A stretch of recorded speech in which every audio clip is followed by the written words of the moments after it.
Dah masuk tahun baru, kereta pun kena baru. So, BMW Malaysia baru saja melancarkan model BMW eDrive M40 Sport Pro ke pasaran Malaysia. Korang kena tahu bahawa ini adalah model EV pertama yang BMW pasang di pasaran tempatan.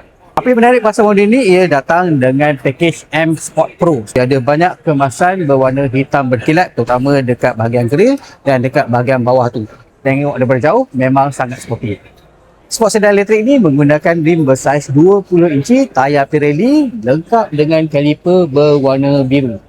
Bahagian belakang pula nampak sporty, bukan sahaja sebab lampu LED yang besar macam ni, tapi dia datang juga dengan spoiler nipis berwarna hitam berkilat.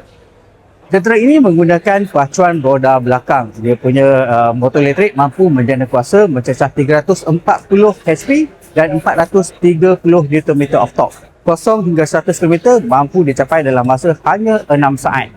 Menggunakan bateri dengan kapasiti 83.9 kWh, kereta ini mampu bergerak sehingga 627 km mengikut kitaran WLTP. Untuk pengecasan AC, kereta ini mampu menerima sehingga 22 kW dan DC mencecah 205 kW. Kau rasa berapa harga dia? Harga untuk i5 terbaru CKD ini ialah 368,800 sahaja. So, kau rasa murah ke tak?